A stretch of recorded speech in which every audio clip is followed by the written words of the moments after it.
प्रेम से बोलिए श्री सत्यनारायण भगवान की जय। प्यारे भक्तों, आप सभी भक्तों को श्रावण पूर्णिमा व्रत की ढेर सारी शुभकामनाएं। भगवान आप सभी की सभी मनोकामना को पूर्ण करे। आज श्रावण पूर्णिमा के शुभ अवसर पर मैं आप सभी को सुनाने जा रही हूँ भगवान सत्यनारायण की व्रत कथा। भगवान सत्यनारायण का उल्लेख स्कंद पुराण में मिलता है। स्कंद पुराण में भगवान विष्णु ने नारद जी को इस व्रत का महत्व बताया है। ऐसा माना जाता है कि जो भी व्यक्ति सत्य को ईश्वर मानकर निष्ठा के साथ इस व्रत और कथा का श्रवण करता है, उसे मन मुताबिक फल की प्राप्ति होती है। पुराणों में यहाँ तक कहा गया है कि सत्यनारायण कथा कराने से हजारों वर्ष किए गए यज्ञ के बराबर फल मिलता है। सत्यनारायण का व्रत महीने की एकादशी, बृहस्पतिवार और हर महीने की पूर्णिमा तिथि को विष्णु जी का पूजन करने का विशेष फल प्राप्त होता है। इसलिए इन विशेष दिनों में सत्यनारायण भगवान की कथा अवश्य श्रवण करना चाहिए। श्री सत्यनारायण भगवान की पूजन विधि। सत्यनारायण व्रत के दौरान पूरे दिन उपवास रहना चाहिए। व्रत के पूरे दिन सुबह स्नान करके साफ सुथरे वस्त्र धारण करें। शुभ मुहूर्त में पूर्व या उत्तर दिशा की ओर मुख करके सत्यनारायण भगवान का पूजन करें। संध्या काल में पंडित को बुलाकर सत्यनारायण की कथा श्रवण करनी चाहिए।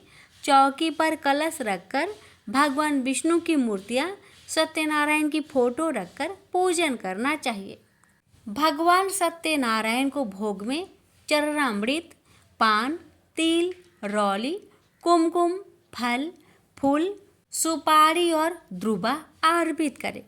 सत्यनारायण भगवान की कथा सुनने के लिए परिवार के साथ साथ अन्य भक्तों को भी शामिल करें।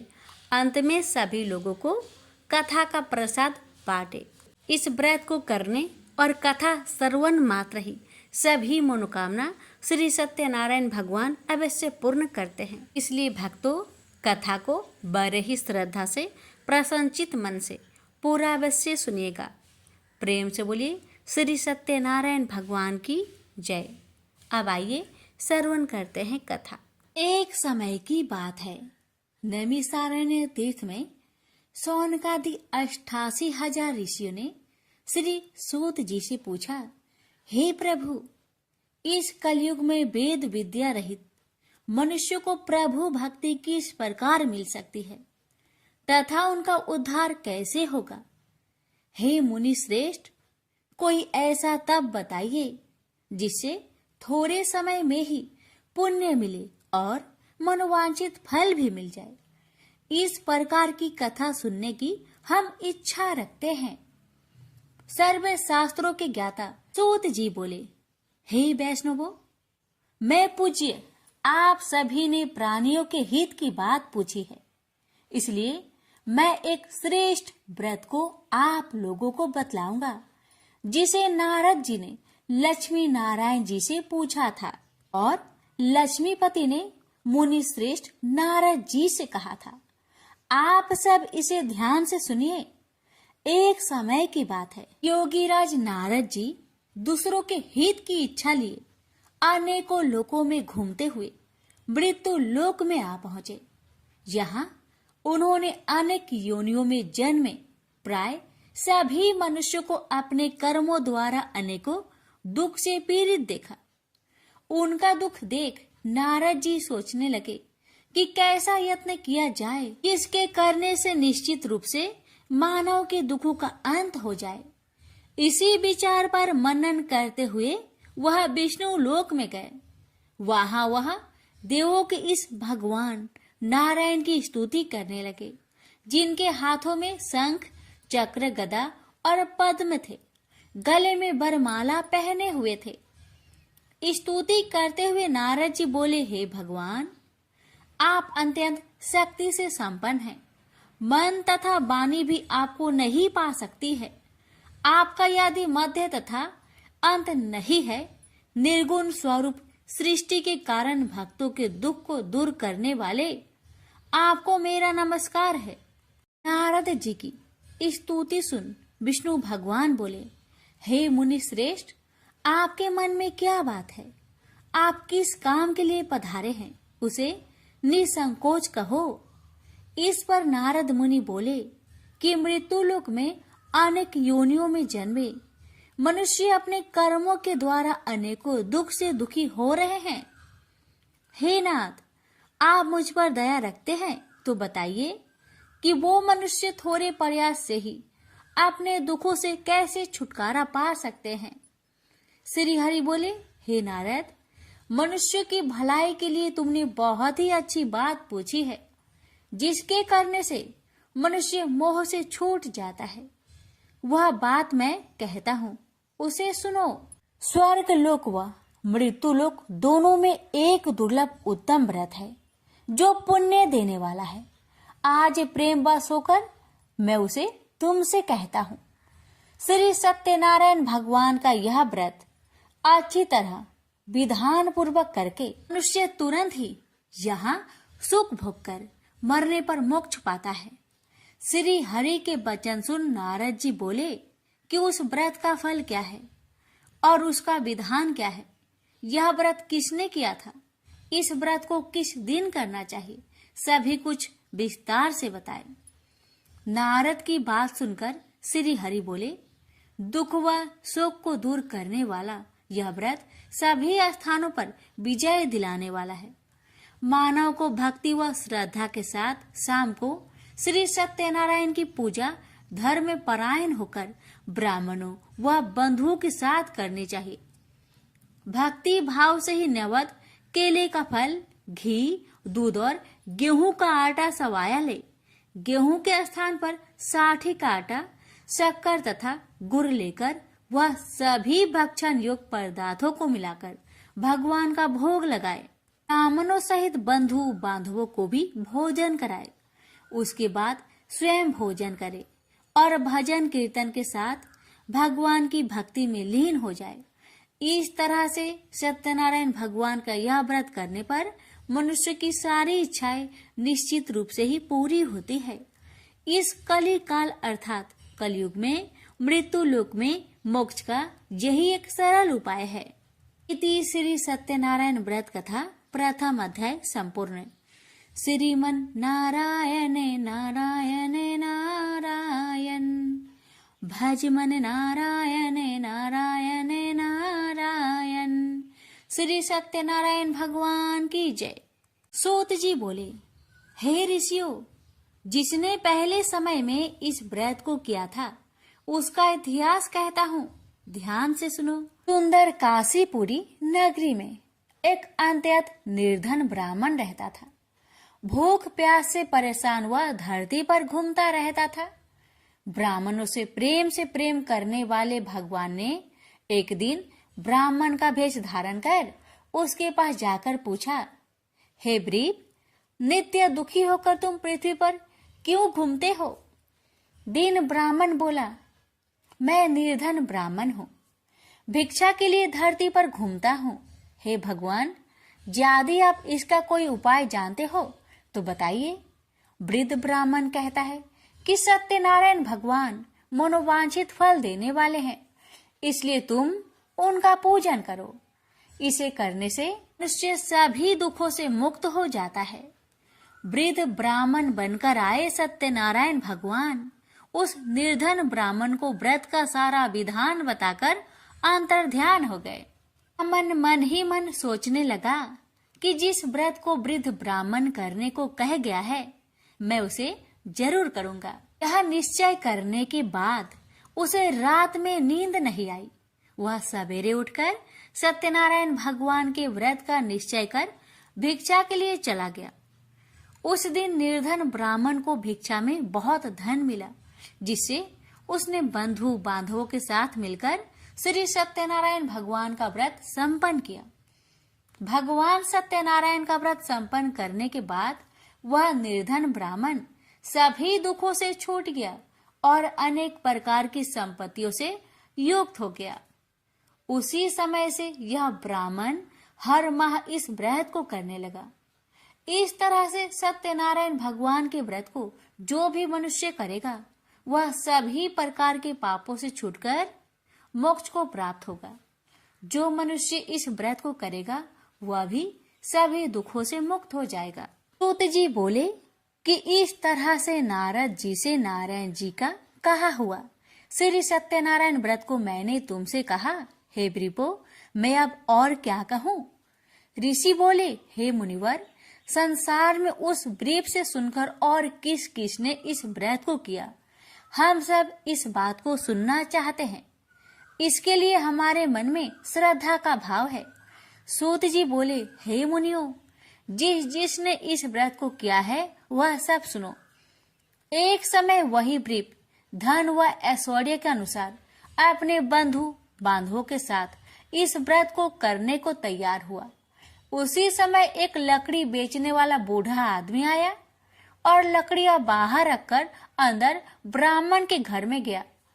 प्यास से दुखी वह लकड़हारा उनको व्रत करते देख व्रीप को नमस्कार कर पूछने लगा कि आप यह क्या कर रहे हैं तथा इसे करने से क्या फल मिलेगा, कृपया मुझे भी बताइए। ब्राह्मण ने कहा कि सब मनोकामनाओं को पूरा करने वाला यह सत्यनारायण भगवान का व्रत है। इनकी कृपा से ही मेरे घर में धन्य धान्य आदि की वृद्धि हुई है। व्रीप से सत्यनारायण व्रत के कथा के बारे में जानकर लकड़हारा बहुत प्रसन्न हुआ। चरणामृत लेकर वह प्रसाद खाने के बाद वह अपने घर गया। लकड़हारे ने अपने मन में संकल्प किया कि आज लकड़ी बेचने से जो धन मिलेगा उसी से श्री सत्यनारायण भगवान का उत्तम व्रत करूंगा। मन में इस विचार को ले बूढ़ा आदमी सिर पर लकड़ियां रख उस नगर में बेचने गया जहां धनी लोग ज्यादा रहते थे।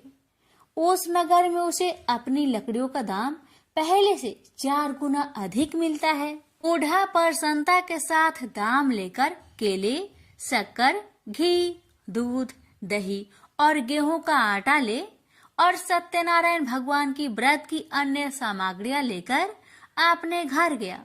वहां उसने अपने बंधु बांधवों को बुलाकर विधि विधान से सत्यनारायण भगवान का पूजन और व्रत किया। इस व्रत के प्रभाव से वह बूढ़ा लकड़हारा धन पुत्र आदि से युक्त होकर संसार के समस्त सुख भोग अंत काल में वैकुंठ धाम को चला गया। इति श्री सत्यनारायण व्रत कथा 2 अध्याय संपूर्ण। श्रीमन नारायणे नारायणे नारायणे भज मन नारायणे नारायणे नारायणे। श्री सत्यनारायण भगवान की जय। सूत जी बोले, हे श्रेष्ठ मुनियों, अब आगे की कथा कहता हूँ। पहले समय में उल्कामुख नाम का एक बुद्धिमान राजा था।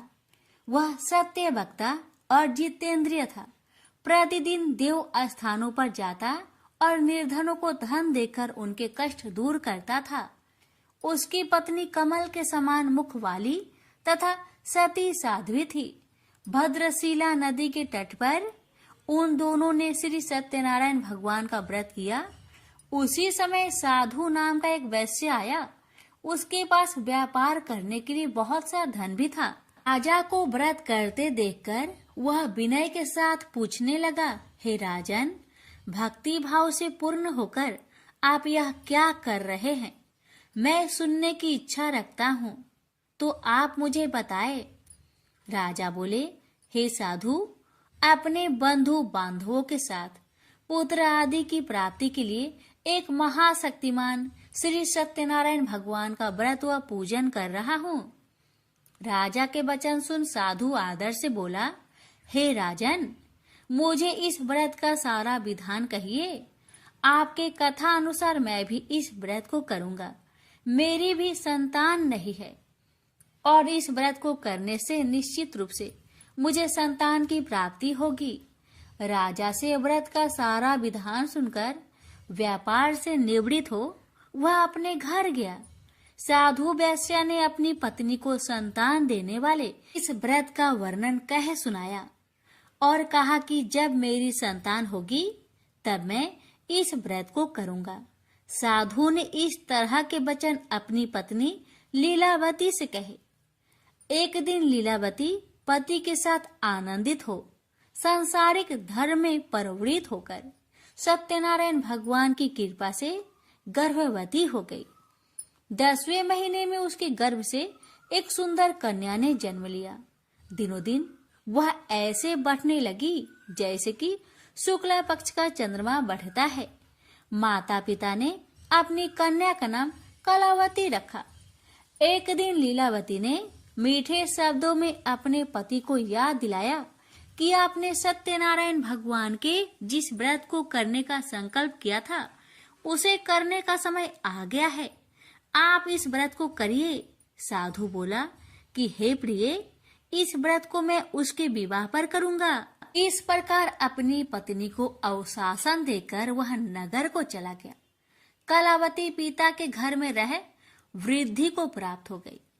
साधु ने एक बार नगर में अपनी कन्या को सखियों के साथ देखा तो तुरंत ही दूत को बुलवाया और कहा कि मेरी कन्या की योग वर देखकर आओ। साधु की बात सुनकर दूत कंचन नगर में पहुंचा और वहां देखभाल कर लड़की के सुयोग बनिक पुत्र को ले आया। सुयोग लड़के को देख साधु ने बंधु बांधवों को बुलाकर अपनी पुत्री का विवाह कर दिया। लेकिन दुर्भाग्य की बात ये कि साधु ने अभी भी श्री सत्यनारायण भगवान का व्रत नहीं किया। इस पर श्री भगवान क्रोधित हो गए और श्राप दिया कि साधु को अत्यधिक दुख मिले। अपने कार्य में कुशल साधु बनिया जमाई को लेकर समुद्र के पास स्थित होकर रत्नासारपुर नगर में गया। वहां जाकर दामाद ससुर दोनों मिलकर चंद्रकेतु राजा के नगर में व्यापार करने लगे। एक दिन भगवान सत्यनारायण की माया से एक चोर राजा का धन चुराकर भाग रहा था। उसने राजा के सिपाहियों को अपना पीछा करते देख चुराया हुआ धन वहां रख दिया जहां साधु अपने जमाई के साथ ठहरा हुआ था। राजा के सिपाहियों ने साधु वैश्या के पास राजा का धन पड़ा देखा तो वह ससुर जमाई दोनों को बांधकर प्रसन्नता से राजा के पास ले गए और कहा कि उन दोनों चोरों को हम पकड़ लाए हैं, आप आगे की कार्यवाही की आज्ञा दे।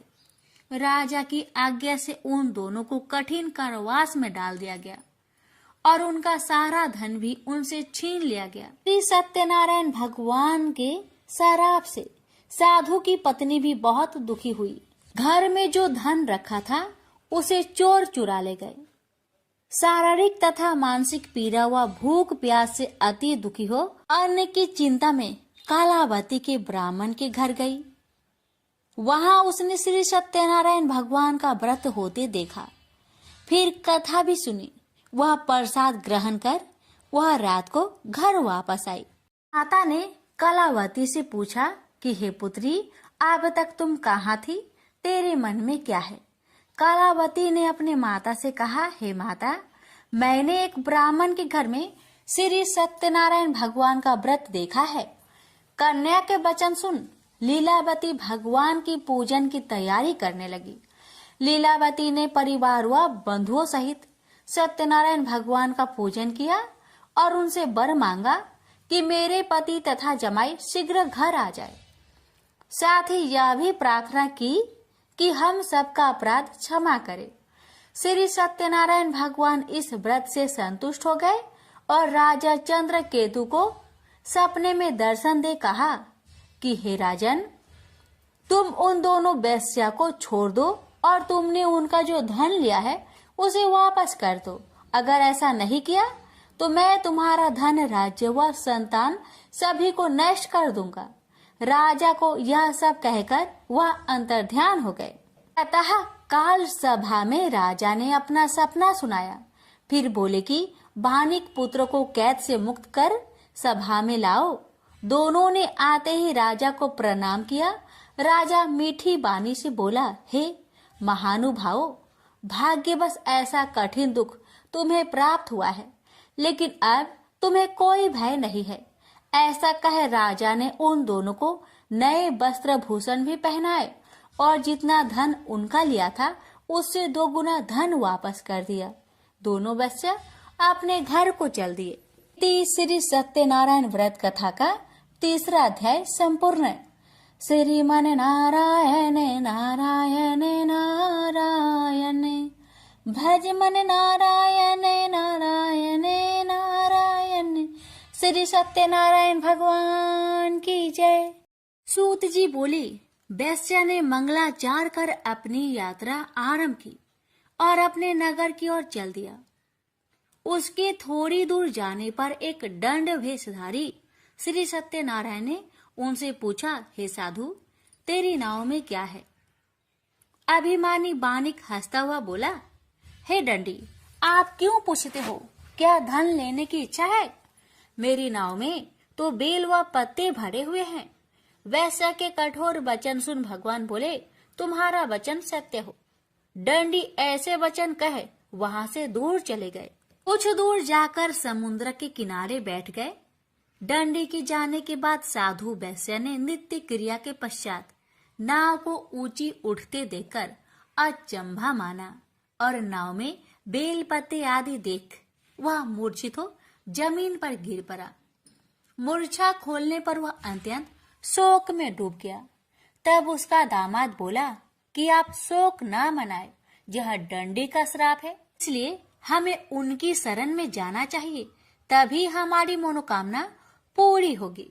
दामाद की बात सुनकर वह दंडी के पास पहुंचा और अत्यंत भक्ति भाव नमस्कार करके बोला, मैंने आपसे जो असत्य वचन कहे थे उनके लिए मुझे क्षमा दे।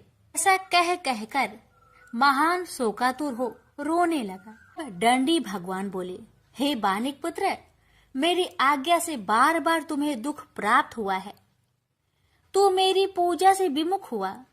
साधु बोला, हे भगवान, आपकी माया से ब्रह्मा आदि देवता भी आपके रूप को नहीं जानते, तब मैं अज्ञानी कैसे जान सकता हूँ? आप प्रसन्न होइए, अब मैं सामर्थ्य के अनुसार आपकी पूजा करूंगा। मेरी रक्षा करो और पहले के समान नौका में धन भर दो।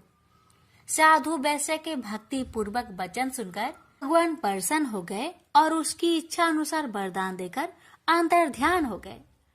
ससुर जमाई जब नाव पर आए तो नाव धन से भरी हुई थी। फिर वही अपने अन्य साथियों के साथ सत्यनारायण भगवान का पूजन कर अपने नगर को चल दिए। जब नगर के नजदीक पहुंचे तो दूत को घर पर खबर करने के लिए भेज दिया। दूत साधु की पत्नी को प्रणाम कर कहता है कि मालिक अपने दामाद सहित नगर के निकट आ गए हैं। दूत की बात सुन साधु की पत्नी लीलावती ने बड़े हर्ष के साथ सत्यनारायण भगवान का पूजन कर अपनी पुत्री कलावती से कहा कि मैं अपने पति के दर्शन को जाती हूँ, तू कार्य पूर्ण कर शीघ्र आ जाना। माता के ऐसे वचन सुन कलावती जल्दी में प्रसाद छोड़ अपने पति के पास चली गई। प्रसाद की अवज्ञा के कारण श्री सत्यनारायण भगवान रुष्ट हो गए और नाव सहित उसके पति को पानी में डुबो दिए। कलावती अपने पति को वहां ना पाकर रोती हुई जमीन पर गिर गई। नौका को डूबा हुआ देख वह कन्या को रोता देख साधु दुखी होकर बोला कि हे प्रभु, मुझसे तथा मेरे परिवार से जो भूल हुई है उसे क्षमा करे। साधु के दीन वचन सुनकर श्री सत्यनारायण भगवान प्रसन्न हो गए और आकाशवाणी हुई, हे साधु, तेरी कन्या मेरे प्रसाद को छोड़कर आई है, इसलिए उसका पति अदृश्य हो गया है। यदि वह घर जाकर प्रसाद खाकर लौटती है तो इसे उसका पति अवश्य मिलेगा। ऐसी आकाशवाणी सुन कलावती घर पहुंचकर प्रसाद खाती है और फिर आकर अपने पति के दर्शन करती है। उसके बाद साधु अपने बंधु बांधवों सहित श्री सत्यनारायण भगवान का विधि विधान से पूजन करता है। इस लोक का सुख भोग वह अंत में स्वर्ग जाता है। इति श्री सत्यनारायण व्रत कथा 4th अध्याय संपूर्ण। श्रीमन नारायण नारायण नारायण, भज मन नारायण नारायण नारायण। श्री सत्यनारायण भगवान की जय। श्री सूत जी बोले, हे ऋषियों, मैं और भी एक कथा सुनाता हूँ, उसे भी ध्यान पूर्वक सुनो। प्रजा पालन में लीन तुंगध्वज नाम का एक राजा था। उसने भी भगवान का प्रसाद त्याग कर बहुत ही दुख प्राप्त किया। एक बार वन में जाकर वन्य पशुओं को मारकर वह बर के पेड़ के नीचे आया। वहां उसने ग्वालों को भक्ति भाव से अपने बंधुओं सहित सत्यनारायण भगवान का पूजन करते देखा। अभिमान बस राजा ने उन्हें देखकर भी पूजा स्थान में नहीं गया, ना ही उसने भगवान को नमस्कार किया। ग्वालों ने राजा को प्रसाद दिया, लेकिन उसने वह प्रसाद नहीं खाया और प्रसाद को वहीं छोड़कर वह अपने नगर को चला गया। जब वह नगर में पहुंचा तो वहां सब कुछ तहस नहस हुआ पाया, तो वह शीघ्र ही समझ गया कि यह सब भगवान ने ही किया है। वह दोबारा ग्वालों के पास पहुंचा और विधि पूर्वक पूजा कर प्रसाद खाया, तो श्री सत्यनारायण भगवान की कृपा से सब कुछ पहले जैसा हो गया।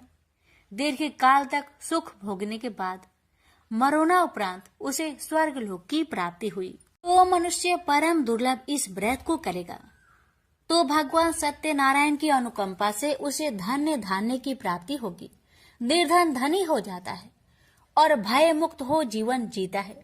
संतानहीन मनुष्य को संतान सुख मिलता है और सारे मनोरथ पूर्ण होने पर मानव अंत काल में वैकुंठ धाम को जाता है। सूत जी बोले, जिन्होंने पहले इस व्रत को किया है, अब उनके दूसरे जन्म की कथा कहता हूँ। वृद्ध संतानंद ब्राह्मण ने सुदामा का जन्म लेकर मोक्ष की प्राप्ति की। लकरहारे ने अगले जन्म में निषाद बनकर मोक्ष प्राप्त किया। उल्कामुख नाम का राजा दशरथ होकर बैकुंठ को गए। साधु नाम के वैश्य ने मोर ध्वज बनकर अपने पुत्र को आरे से चीरकर मोक्ष पाया। महाराज तुंग ध्वज ने स्वयंभू होकर भगवान में भक्ति युक्त हो कर्म कर मोक्ष पाया। श्री सत्यनारायण व्रत कथा का 5वां अध्याय संपूर्ण हुआ। श्रीमन नारायण नारायण नारायण भज मन नारायण नारायण नारायण। श्री सत्यनारायण भगवान की जय।